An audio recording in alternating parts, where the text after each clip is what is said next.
You just realized your business needed to hire someone yesterday. How can you find amazing candidates fast? Easy. Just use Indeed. Stop struggling to get your job post seen on other job sites. With Indeed sponsored jobs, your post jumps to the top of the page for your relevant candidates, so you can reach the people you want faster. According to Indeed data, sponsored jobs posted directly on Indeed have 45% more applications than non-sponsored jobs. Don't wait any longer. Speed up your hiring right now with Indeed.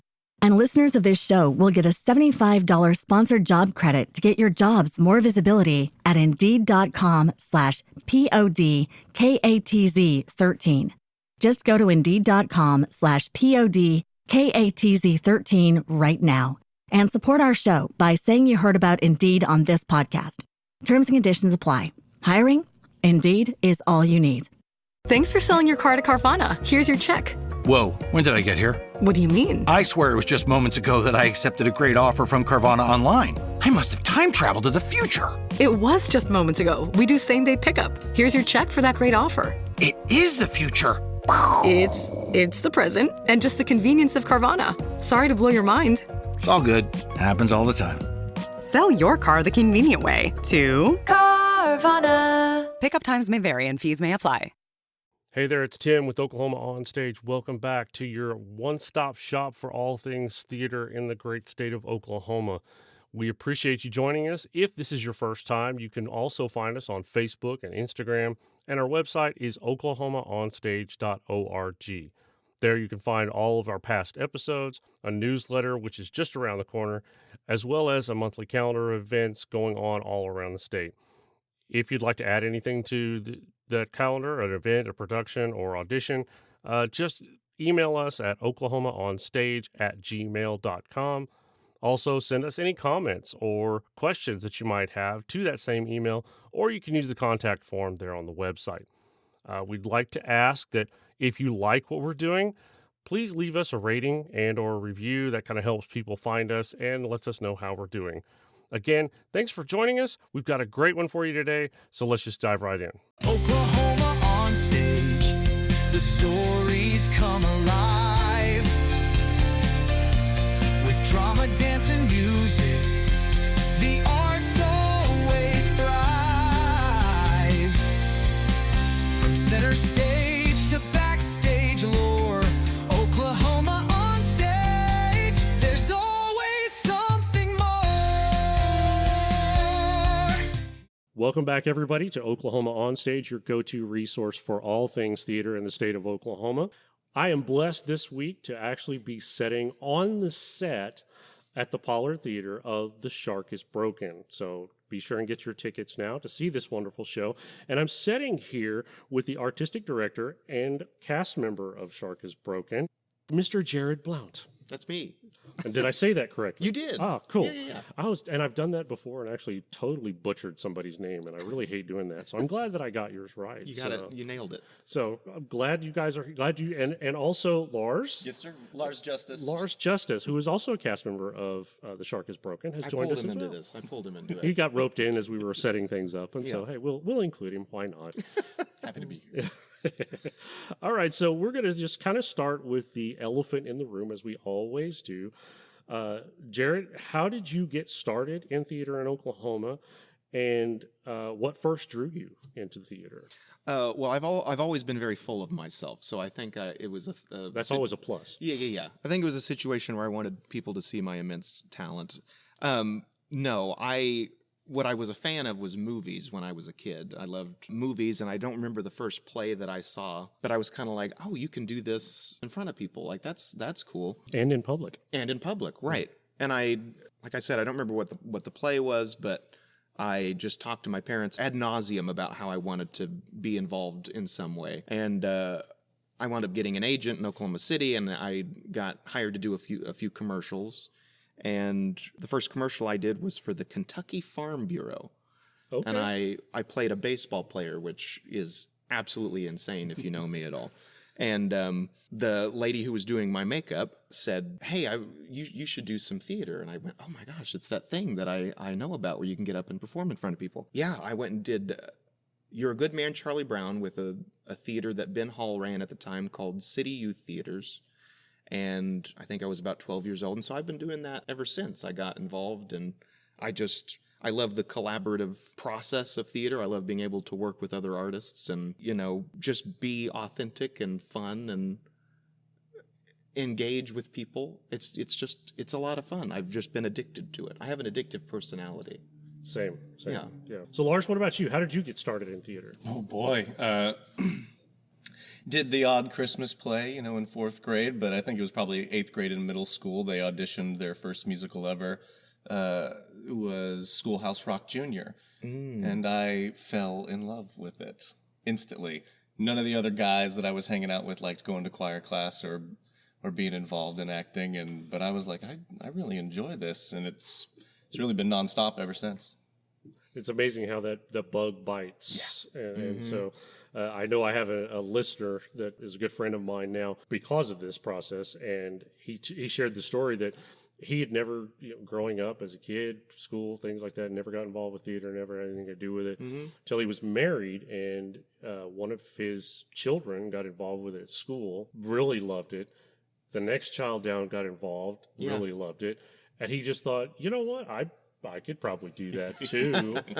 And they had a show down in Ardmore, and he went out and auditioned for it. And when I met him a couple of months back, he was doing like 6 or 7 shows straight. Wow. and hadn't stopped. And so he had it. He had the gift. Yeah, the bug bit, and he didn't take the medicine, and so it infected him. So yeah, it's kind of amazing how that goes. So. That's so neat. That's so neat. It's in all of us, you know. Yeah. And that's kind of what a lot of these podcasts and interviews have kind of pulled out, is that everybody's got a little bit of theater inside of them. 100%. And sometimes, they don't think, that they have the talent, or they don't have this or that. But it's amazing how even some of the people that may be a little bit more technically inclined, there's a place for them too. Yeah. I mean, none of us could do any of this without the guys up there. Right. Right. They're just as important as we are on stage. Exactly. So, that's where I've spent a lot of my theater years, was in a booth very similar to that one back there, and sound and lights and all of that kind of stuff. And so I've learned the importance of that, and I always try to make sure anytime that when we do a curtain call, we're thinking those guys too.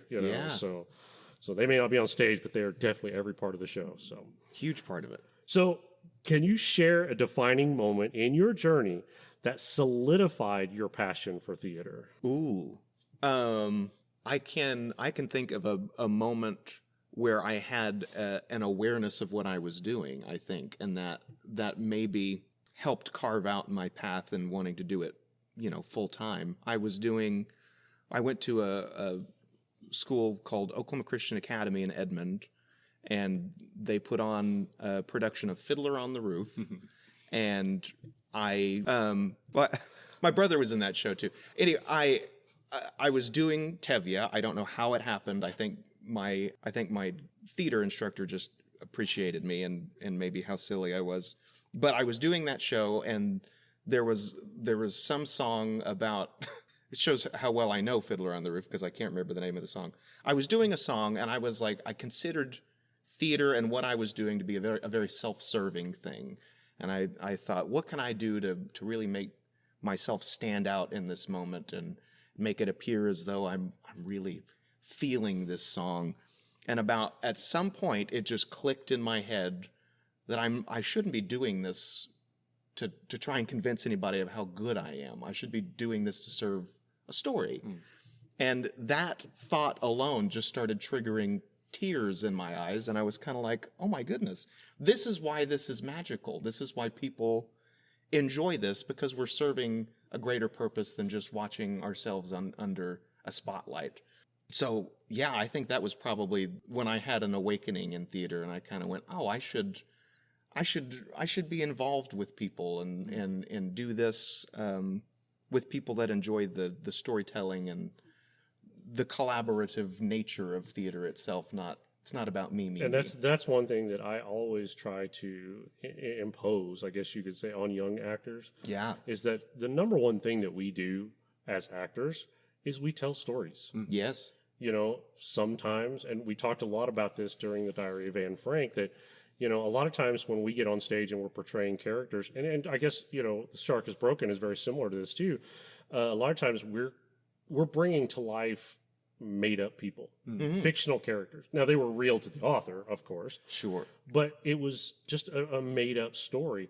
But when we look at things like the Diary of Anne Frank, The Shark is Broken, these are real people. Yeah. You need to do research. It's not hard to find information on these people. And so being able to tell their story, I mean, it's all about giving respect back to those individuals and the part that they played in. And in this case, in The Shark is Broken, bringing to life one of the most iconic movies in cinema history. Right. That no one expected it to be that. And they gave, from the stories that I've heard, the producers and Hollywood never gave it a chance and all of that. And it became, like I said, one of the most iconic movies of all time. And so every list that you see that comes out, the 50 movies and this and this, it's always in the top 10. Absolutely. And it belongs there. Yeah, exactly. Yeah. So it's a great movie. So now the sequels were kind of weak, but hey. Yeah. Yeah. I don't want to have to put on 3D glasses to enjoy my shark, I guess. Right. So Larz, same question. Can you share a defining moment in your journey that solidified your passion for theater? Sure. I mean, and it's very apropos because it belongs to this place, to the Pollard Theatre. So yeah, I mean, like I said, I've been doing theater since I was a kid.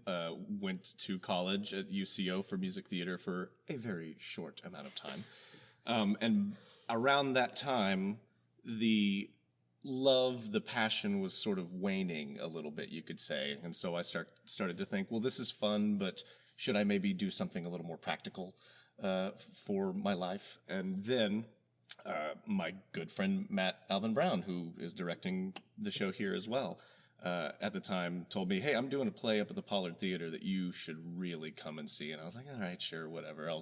I'll come see your play that I've never heard of. And that play was Passing Strange. Okay. It was the second time the Pollard had done Passing Strange, had never heard of it before, and that play absolutely rocked my world. Came back and saw it the next night, which I'd also never done before. It was so good, I have to come back immediately. And so that play hit me at a time where, again, the passion was waning, and it absolutely reignited it. Not only that play, but this place. For a long time after that, I used to say that the Pollard was church, and it felt that way. Wow. And now I'm very thankful to be able to call the Pollard home. So that's a real defining moment, absolutely. Excellent.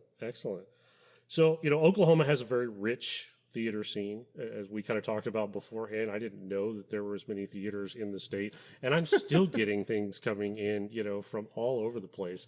So yeah, I mean, you get so wrapped up in, Oklahoma City, where there's pretty much a theater on every corner, right, that you don't realize that there is a vast amount of talent outside of Oklahoma City.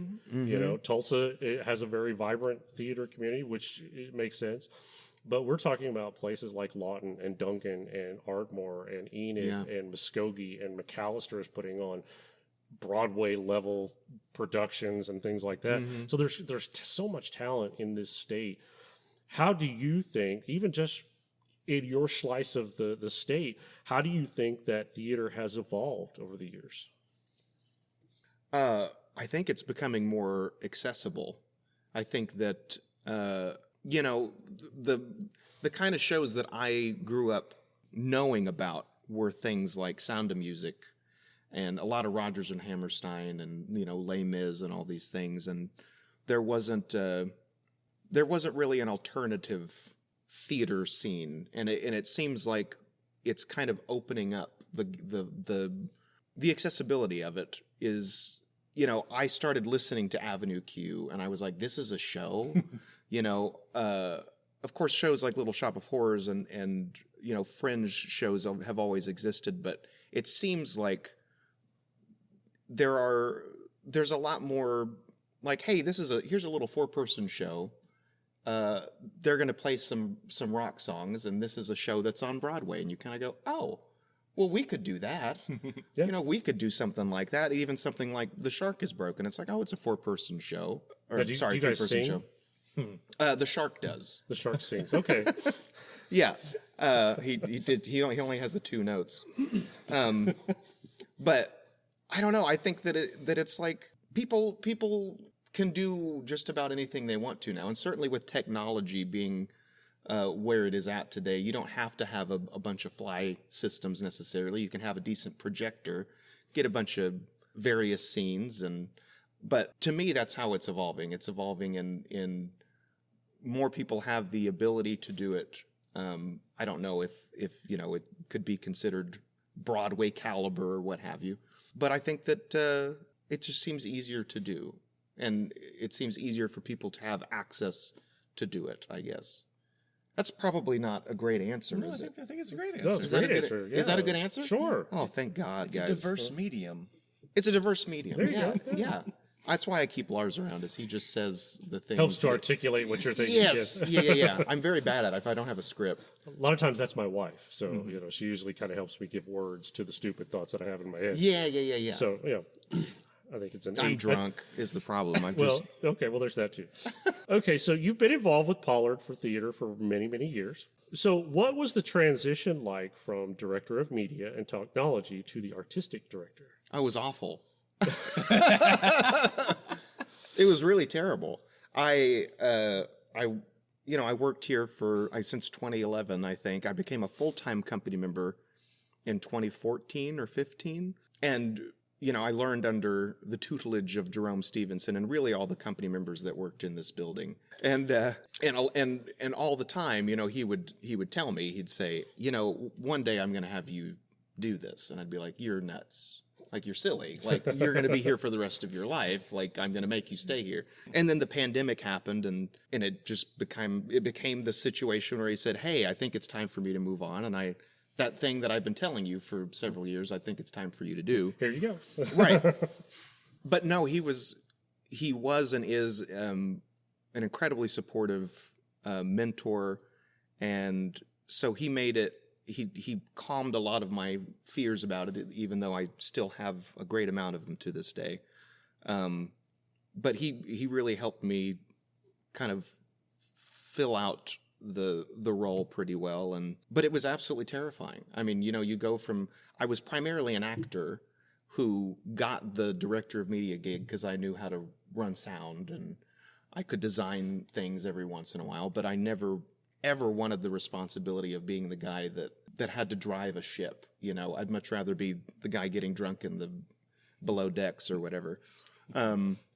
So yeah, it was really scary, and I still feel like I'm getting my legs beneath me, but it's incredibly rewarding. It's really fun to be able to work with the people that I work with, to bring back a lot of the people that I had worked with prior to the pandemic and get them back in the building. And it's been really interesting to navigate these post-pandemic waters and our current political climate and kind of find where this theater fits in all of that.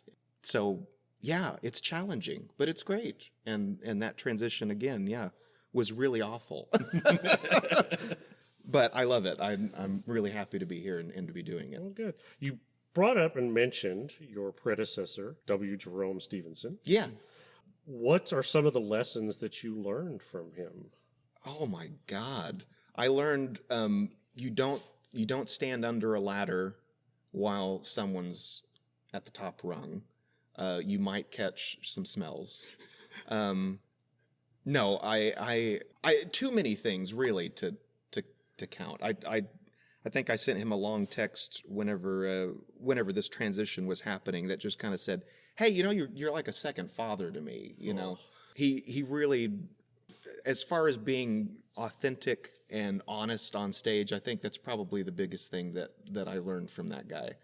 If you're doing something that feels contrived or that feels dishonest, the audience is going to pick up on it. And that comes with acting, directing, sound, any aspect of theater. If it's not honest, then it doesn't belong. Unless the whole, you know, the gimmick of the show is that it's about dishonesty or something. So way too many things to try and think of, I guess. Did the Pollard Way come from Jerome? Did the Pollard Way come from Jerome?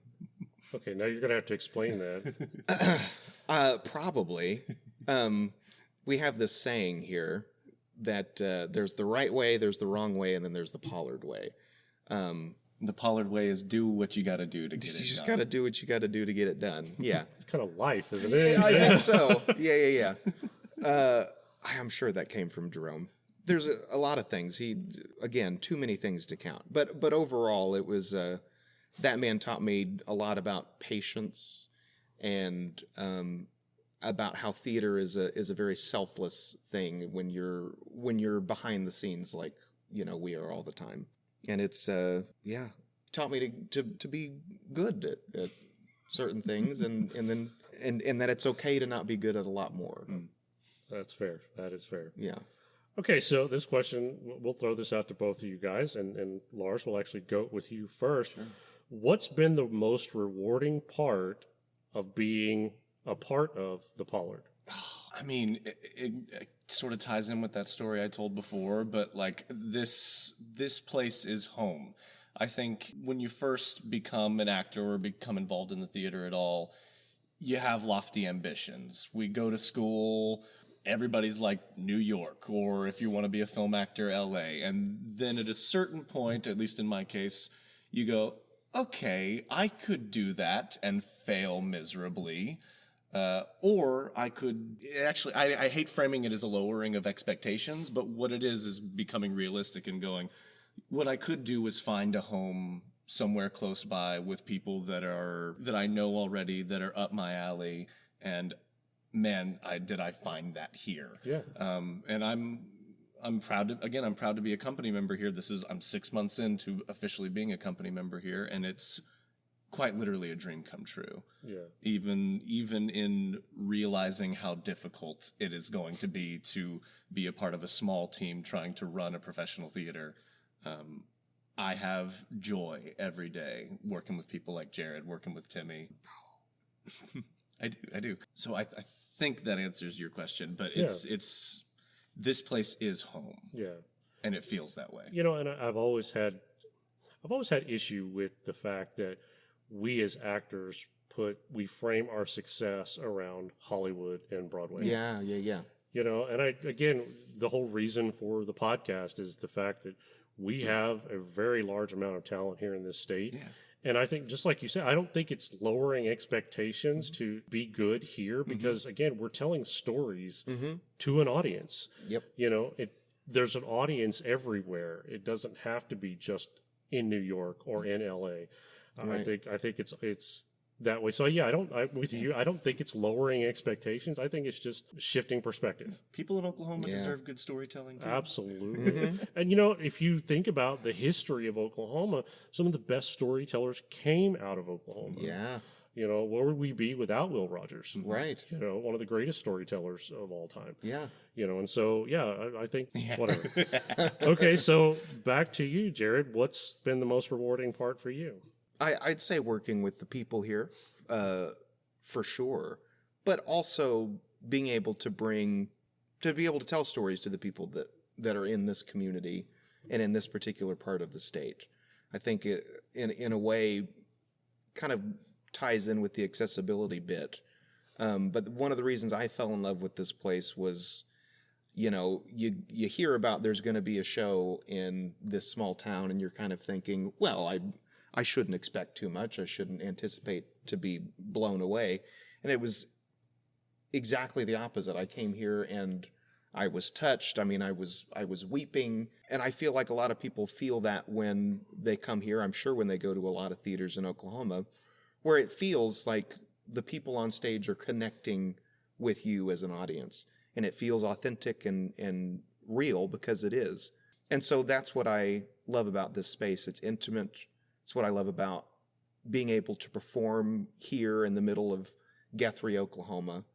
I was doing a show called Heathers the Musical. And when we were doing the show, it kind of deals with suicide. And there had been many testimony from people that had come to see a show here before that had told me how much the show had touched them and the impact it had on their lives. But these kids came up after we had done the show, and they managed to sneak back into the green room and just started hugging all of the cast members, and they were crying, and we were like, God, the show wasn't that good. I don't know why you're... And they were crying because one of their good friends, I guess they were in a circle of friends, and one of their friends had killed themselves. And so they were very emotionally, impacted by the show. And we as a cast, we all came together and we just kind of, I don't know, we felt together. We all just kind of stood around and cried with one another. And after that experience, they walked away and said that, their friend had killed herself, and maybe because they saw this show, they didn't have to do the same thing. And so that's the kind of stuff that I think about when I think about doing theater here. It has an impact on people, and probably more so than we think. That's a very good story. Thank you for sharing that. Yeah. I appreciate that. Okay, so now we're going to shift gears in just a little bit to The Shark is Broken. Yeah. So what drew you to The Shark is Broken as being part of this season for the theater? It made sense once I saw that the rights became available. I had my eye on it for a while. Rights became available, and I thought, well, it's got to be nearing the 50th anniversary of the show, or some sort of anniversary. I wasn't thinking of the exact number. And then I saw, well, it's the 50th anniversary. I went, well, that would just make sense. Normally you have a spring show, you want to do a big musical or, something that's going to pack the house, and you get the jazz hands going and people are walking out talking about, humming the tunes. But I thought, well, we got to do something special, and we have the opportunity to do something unique with it, in that it is just a 3-person show, but it is a little bottled piece of time for one of the most influential, movies in cinema history. And so it just kind of, to me, became we should just do it. I didn't weigh the pros and the cons as much as I did. I said, I love Jaws. I know everybody's heard of the movie Jaws, and I'm sure that most people would be interested in what happened on the set of one of the greatest movies of all time. So fitting it into the season just became a matter of how much time will I have to build a shark and put it in the lobby. And you succeeded. Yeah. To say, and there's a big shark in the lobby, so that's very cool. So the play explores the behind-the-scenes chaos of Jaws. So what do you think makes this story so compelling? You just said, everybody knows of Jaws. Everybody would be interested in knowing what happened behind the scenes. Why do you think that is such a draw for people? I think it's because it would be hard to imagine with a movie that seems so perfect, at least in my mind. When I watched it, I still watch it to this day, and I find something new every time I see it. And I go, well, God, this was just meticulously made. Every frame, they must have thought about and mulled over for days and days and days and days. And that wasn't the case at all. It was kind of a lightning in the bottle situation where they had Carl Gottlieb, the screenwriter, was coming up with pages on the fly, and throwing lines at them over dinner the night before. And the shark, obviously, they had much bigger plans for it, and it fell through whenever they put it in the ocean. So I think that knowing that something that it feels so polished and clean was not that way, you kind of go, well, I want to see how that magic happened. Yeah, you want to see behind the curtain. Yeah. I want to see that the alchemy table or whatever it is that made that incredible mixture. Yeah. Okay. So you guys have already opened, I understand. Yeah. So how has the audience received the show so far? Answer, Larz. Yeah, very well. Our opening night, I've been using this word all week. It felt triumphant.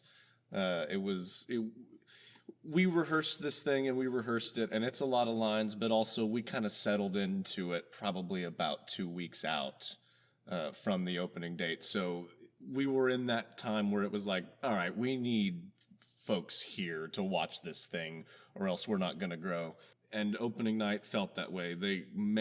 Was it good energy, and they were laughing from my first line. It felt very good. I just hope that we sell a few more tickets and more people feel that way. Awesome. So moving forward, what is your vision for the Pollard Theater? My vision is to sustain the artistic integrity of the place, to have it continue being a hub of creativity and collaboration, and to continue making theater accessible.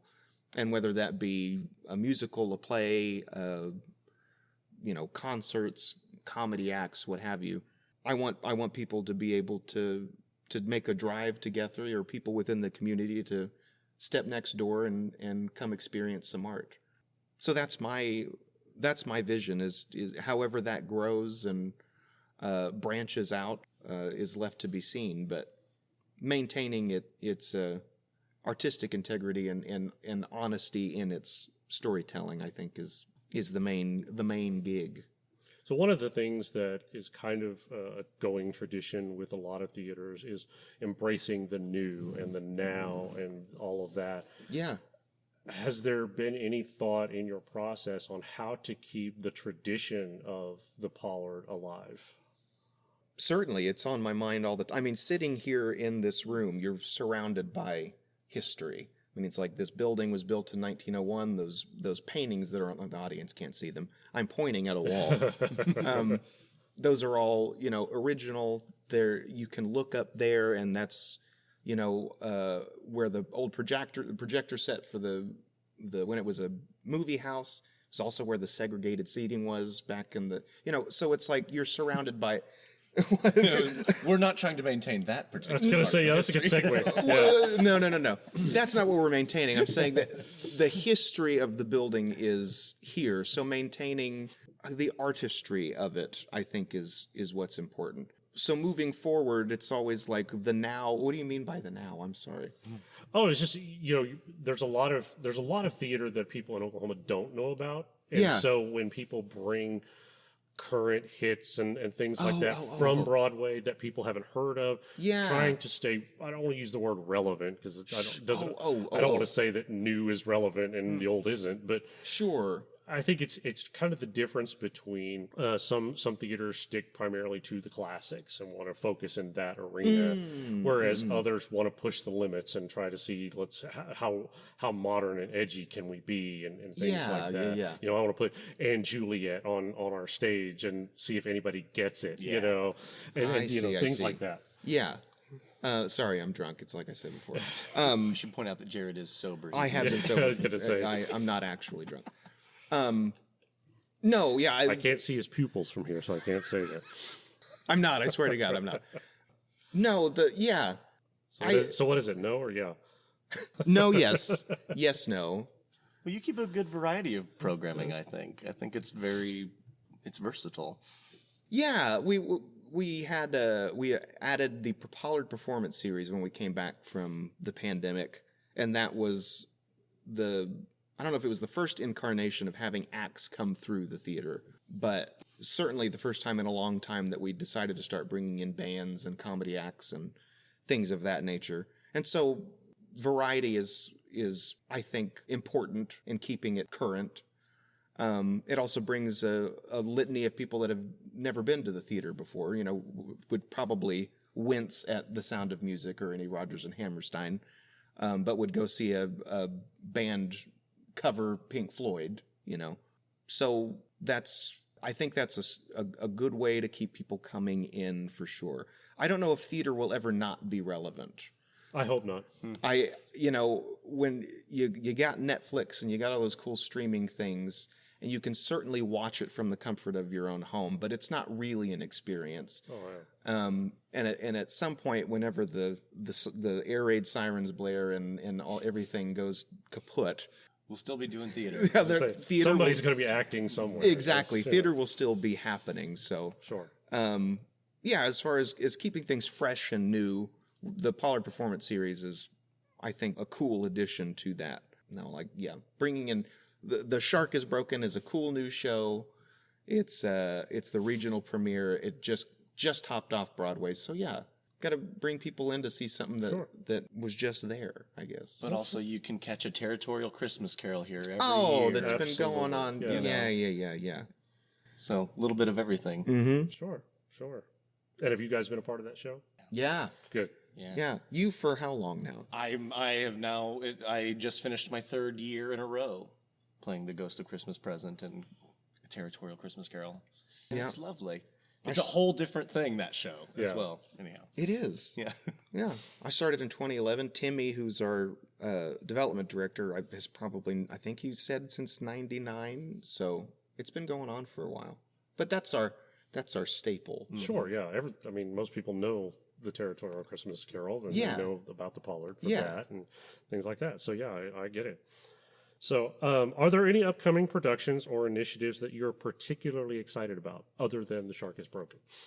Oh, the 38th season hasn't been revealed yet. We have not announced our 38th season. He covered the microphone. This is a good place to... No, I'm just kidding.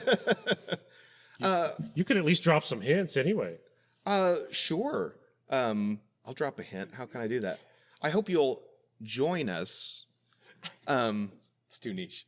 In October. You think so? I don't know. We'll definitely have something going on around Halloween time that I'm very excited about. It's been here before. Of course, we'll bring a Territorial Christmas back. That shouldn't be a surprise to anybody. And what will be a surprise is how we make it new every year. That excites me quite a bit. Sure. We always discover something or find something that we can alter or we can throw in, or a character discovery that happens, and we kind of go, oh well, that maybe will adjust the focus of this year. So I'm always excited about that. And then we'll have 2 other shows that. So when do you announce the next season? It's hopefully going to be certainly before we close The Shark is Broken. Well, that's good. Yeah. Theater rights are a hard thing to figure out. And it's gotten worse. Yeah. So, yeah. So I'll blame it on that. That's what it is. It's certainly not I haven't fumbled anything. It's really just those darn licensors. Somebody else's fault. It is. Push it that way. Yeah. So how do you see the Pollard Theater in continuing to engage with the Oklahoma theater community? You were talking about, in trying to be your theater in this little community. How does that contribute to the overall Oklahoma theater community scene? Oh. Well, I think in general, arts organizations, I think we're all on the same team, and sometimes maybe it doesn't feel that way because, another theater's doing a show and you kind of go, oh, well, I want to do that show, or we did that not that long ago and we did it better, or, whatever. But no, we're all trying to bring theater to people. We're trying to tell stories, and I've always maintained that we got to help each other out as best as we can.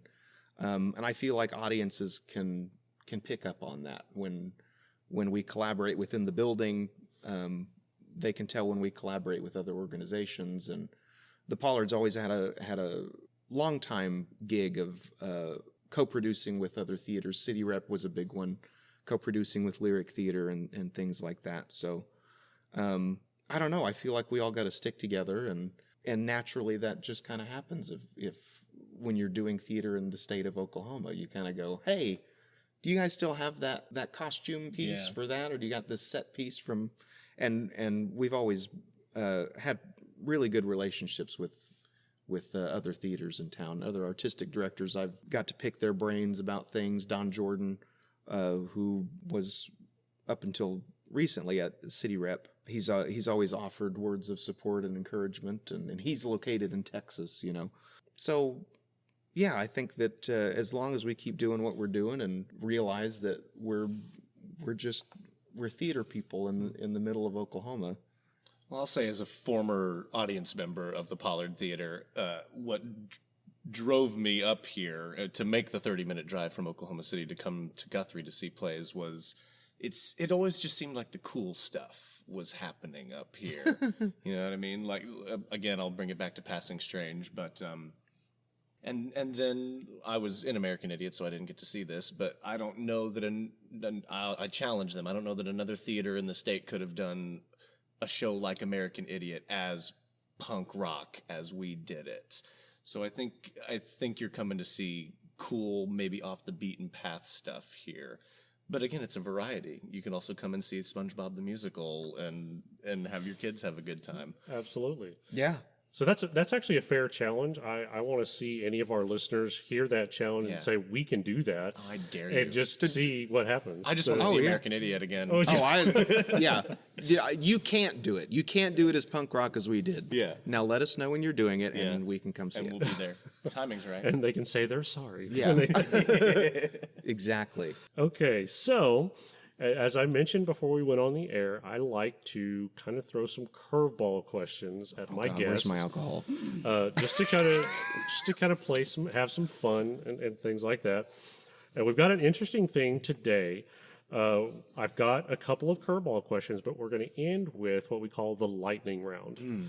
Okay. And so it'll literally be just the first thing that comes to your head whenever I ask you the question. Love a lightning round. And I'm not going to put a timer on the clock or anything like that, but it'll just be asking the question. So, first curveball question. If you could direct any play or musical with an unlimited budget, what would it be? Oh, wow. With an unlimited budget, any play or musical? If price was no object. I'll throw in my quick one. Lizzie, the musical, the Lizzie Borden rock musical. Jared knows how much I want to do it. If we all win the lottery, Lizzie's the first thing that goes on the programming for me. Does it have to be a work that's been produced? I could You can say whatever. I can make one. I would make a Batman musical. It would be it'd be a huge Gotham City, thing, an extravaganza. That's what I would do. So you're going to do the whole Tim Burton thing with like black lights and all that kind of stuff? Yeah, that'd be a part of it. That'd be like a $250,000 of the, but yeah, oh man, there'd be a Batmobile on stage, be a whole number about the Batmobile. Jared would turn this theater into Gotham if I he would. could. I absolutely would. I can't see why not. Okay, so... He's like, why did I ask these guys? No, it's great. It's great. I love it. What's the most unexpected challenge that you've ever faced in theater? Oh, most unexpected. I've stumped them. Unexpected challenge. You see, we've risen to every challenge so well that none of it seemed unexpected. That's a tough one. I really don't know. It's because I know that there have been so many challenges. I can't think of one that in particular. What, do you have one? No, I mean, I have a story about the first show I ever did here. I crewed Shrek the Musical, and there was a rainstorm here coming down pretty hard, and I didn't realize that when you work in an 100-year-old building, that sometimes the leaks are substantial, and the double doors at the very upstage portion of the theater turned literally into a waterfall, but somehow the show did not stop, and it carried on without the audience knowing that we were literally living in a waterfall backstage. We're in the engine room of the Titanic. And yeah, exactly. And I think that just goes to show the ingenuity of. I thought that was like, well, we can't do theater anymore, right? There's water in the building. Turns out, no, you can keep the show going. Well, I mean, you could have incorporated it as part of the show. I guess, Yeah. Well, that's a testament to backstage artists and how absolute hell can be happening backstage. Putting out fires. But professionals are back there, so the audience nor the actors on stage know that there's an issue. Yeah, that's what I'll say. The sheer number of unexpected things that challenges that you have to face. Nice cover. Nice. Thank you. But it's true, though. In a way, that's very true. I mean, especially in the position that I'm in now, it seems like every day there's something new. I mean, you talked earlier about the theater being struck by lightning twice. It's like, how does that even happen? And it's not something that you think about until it does. And I think that's something we actually discussed before we came on the podcast, and I don't know that a lot of the people know what happened with all of that. Yeah. So can you share a little bit of that story? Yeah, I guess so. Over the pandemic, I guess there wasn't anybody in the building for about a year, and we got everything back up and running to a degree, and said, hey, we should probably check the equipment out, and turned everything on, and basically nothing came on. And so we had someone come out and look at everything, and they said, it looks like you were struck by lightning. There was a big mark up on our AC unit up on the roof, and we were like, oh, okay, well, that's insane, but I guess we need to start getting some new equipment and getting all this stuff kind of refurbished and revitalized and all that. And then got that taken care of and thought the coast was clear. We opened our first show of the first season back after the pandemic, and 2 weeks into the run, it was storming outside. We had the audience sitting in the house ready to watch the show, and heard a loud crack. And about 30 seconds later, this guy ran into the building and he said, hey, you guys just got struck by lightning. And if he didn't have to say that, because all the lights went out on stage, the sound went out, everything went out for a good 15 seconds, but then a lot of it didn't come back on. So yeah, we got struck by lightning twice. Which isn't supposed to happen, right? That's not supposed to happen. That's what they say. It doesn't happen in the same place twice. Well, we're breaking barriers. There you go. Probably not one you wanted to break exactly. Right there. So then my question was, you said the first one happened during the pandemic. This one happened coming out of the pandemic. Recovery. How did the theater recover from that? With a great amount of support from the community. We had some fundraising events. Our board of directors really came together and found a way to fix a lot of the issues. We also had a good cushion from the SVOG grant, the Save Our Stages grant, that helped the damage of that not be so detrimental. So if anything, I don't want the building to be struck by lightning again, but I'm happy that it happened when it did, because we hit the ground running, and we kind of said, it gave us a point of like, well, it certainly can't happen a third time. I'm not tempting the fates here. Dear God. But you've just opened the floodgates. What have I done? I dare you. No. See, Jared, do not tempt the theater. And here I was just thinking about asking a question about theater superstitions, and you went there. Well, so no, it's never mind. Have we said the M word yet? No, I say it in the play, which doesn't count though, right? Yeah. So no, I think we're fine. So no, yeah, it was a great amount of effort on everybody here at the theater, and of course the support of our community. So thanks, Corey's Audiovisual, right? Corey's Audiovisual, yeah, they also helped us out. They gave us a great deal of equipment to tide us over. While we recuperated our stuff. Thank you for reminding me. Yeah, of course. Brad Porch, really good guy. Shout out to those guys over there. Yeah. Okay, so transition from your statement. So what is your favorite theater superstition, and do you believe in it? I am not a superstitious fellow. I guess I will say there was not that long ago, actually, somebody said the M word. That Scottish play word? That Scottish play word. And I was cutting something with scissors.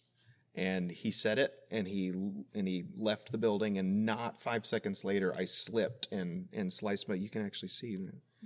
Podcast listeners, I have him showing a scar. That just got really gross, and so we're going to turn off the show now. Sorry, yeah. So I don't subscribe to the superstition, but I respect everybody that does. People tell you this building is full of ghosts. I got to tell you, I've never seen one in corporeal form myself. So do you guys leave the light on the stage? We do. Yeah. Yeah, and I think there's probably a good amount of safety reasons that we do that. You don't want anybody walking into a dark building.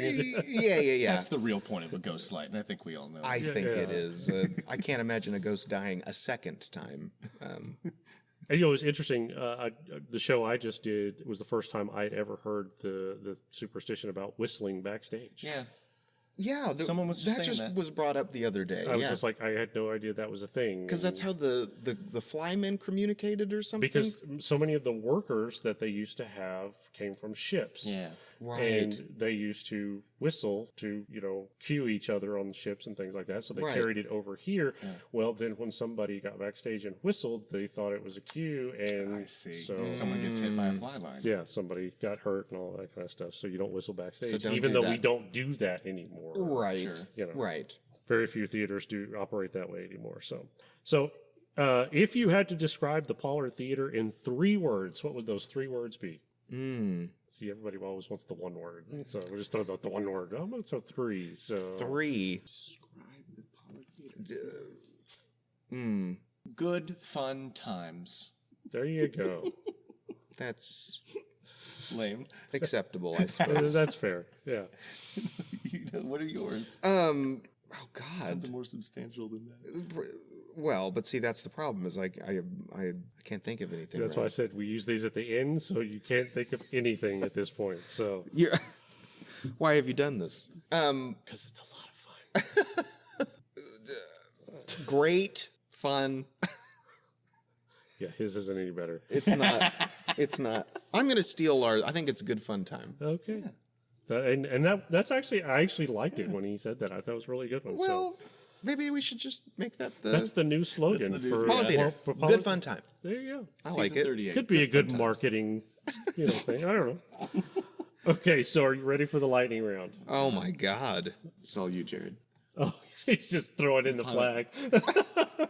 Great. Okay, so, again, we're going to go through these fairly quickly. Give me the first answer that pops into your head. Oh, shit. Oh, poop. That's fine. Okay. That's fine. What's the first theater production you ever saw? Sweeney Todd. After he just said it was all you. Right. I thought you were saying mine was Sweeney Todd. I was like, wait, what? Really? I don't think I've ever seen that live. The first one I ever saw? Cats. It was... Okay, but it was the filmed version of Cats. Wow. Okay. Oh yeah, the old pro shot. I really can't think of the first live production that I ever saw. Yeah. It's probably something at church or school or something. All right. Does that count? No. Straight play or musical? Musical. Drama or comedy? Comedy, in that it is dramatic. Fair. Opening night or closing night? Closing night. Cast party or quiet night in? Cast party. You said that pretty emphatically, so... The older we get. The older we get. But you still want to, even if it's just for like 10 minutes or something, you want to... Yeah, okay. What is your go-to pre-show ritual? A cigarette.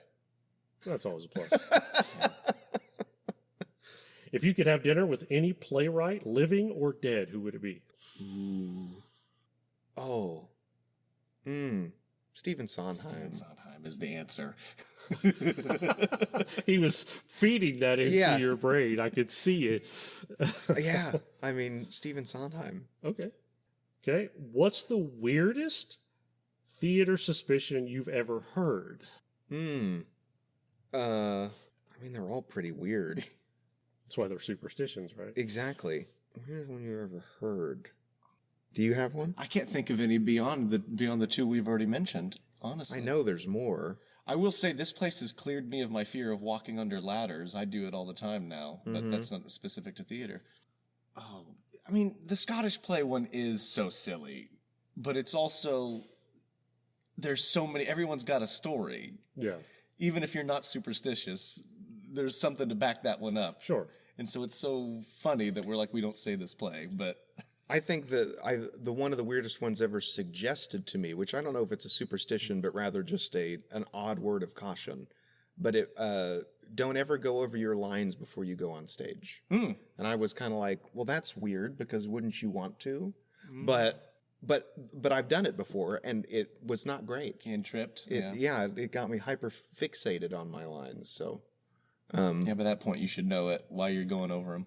Yeah, I always say... Well, exactly. Yeah, I always say don't overthink it. Once you've reached production, don't overthink it. You just go out and do it. Yeah, because you can, like you said, get hyper-focused, especially on the areas where you struggle with. Right. And what I have learned over the years is it becomes like a domino.